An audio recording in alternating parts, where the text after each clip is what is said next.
ಕಳೆದ ಸೀಸನಲ್ಲಿ ಸಾಕಷ್ಟು ಜನರನ್ನ ಸ್ಟೇಜಿಂದ ವಾಪಸ್ ಕಳಿಸಿದ್ರಿ, ವಿರೋಧ ಕೂಡ ವ್ಯಕ್ತಪಡಿಸಿದ್ರು. ಸಾಕಷ್ಟು ಜನ ಸ್ಟೇಜ್ ಮೇಲೆ ಕರೆಸಿದ್ರು.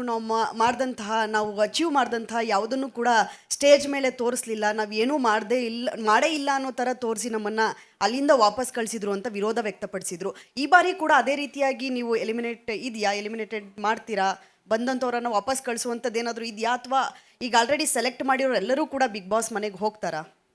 ಲಾಸ್ಟ್ ಇಯರ್ ಅಲ್ಲಿ ಹೋದರಲ್ಲಿ ಯಾರಿಗಾದ್ರೂ ನೋವಾಗಿದ್ದರೆ, ಬೇಜಾರಾಗಿದ್ದರೆ, ಖಂಡಿತವಾಗ್ಲೂ ಯಾವ ಚಾನಲಿನ ಉದ್ದೇಶನೂ ಅವ್ರನ್ನ ನೋಯಿಸ್ಬೇಕು ಮಾಡಬೇಕು ಅಂತಲ್ಲಮ್ಮ.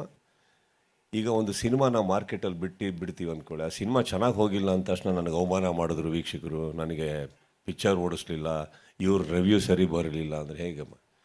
ಇಲ್ಲಿ ಇಳಿದಿದ್ದೀವಿ ಅಂದಮೇಲೆ ಎಲ್ಲ ಅಂತೆ ಹೋಗುಗಳನ್ನು ನಾವು ಫೇಸ್ ಮಾಡಬೇಕಾಗತ್ತೆ. ಬಿಗ್ ಬಾಸಿಗೆ ಬಂದಾಗ ಅದರದ್ದೇ ಆದಂಥ ಕೆಲವು ರೂಲ್ಸ್ ಇರುತ್ತವೆ. ಗೊತ್ತಿದ್ದು ಆಟ ಆಡಿದ್ಮೇಲೆ, ಗೊತ್ತಿದ್ದು ವೇದಿಕೆ ಮೇಲೆ ಬಂದ ಮೇಲೆ ಅದನ್ನು ನಿಮ್ಮ ಕೈ ಸಹಿಸ್ಕೊಳ್ಳೋಕ್ಕಾಗಲಿಲ್ಲ ಅಂದಾಗ ಅವಮಾನವಾಗಿ ತಗೊಳ್ಳೋದು ಬಿಡೋದು ವೈಯಕ್ತಿಕ. ಬಟ್ ಒಂದು ಸಂಸ್ಥೆ ಮೇಲೆ ಆಪಾದನೆ ಹೊರಿಸೋದು ಅದಕ್ಕಿಂತ ದೊಡ್ಡ ಅಪರಾಧ ಅಂತ ನನಗೆ. ಯಾಕಂದರೆ ರೂಲ್ಸ್ ರೆಗ್ಯುಲೇಷನ್ಸ್ ಹೇಳದೆ ಯಾರೂ ಕರ್ಕೊಂಬಂದಿಲ್ಲ.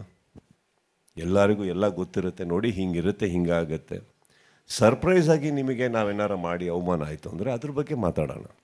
ವೇದಿಕೆಯಲ್ಲೆಲ್ಲ ಹೇಳಿದ್ದಾರೆ ರೂಲ್ಸ್ ಹೀಗಿರುತ್ತೆ, ನೀವು ಬಂದಮೇಲೆ ಅಲ್ಲಿ ಕೂತಿರೋರು ಬಸ್ ಮಾಡ್ತಾರೆ, ಹೋದ್ರು ಇಲ್ದಿದ್ರು ಇಲ್ಲ ಅಂತ. ಕರೆಕ್ಟ್?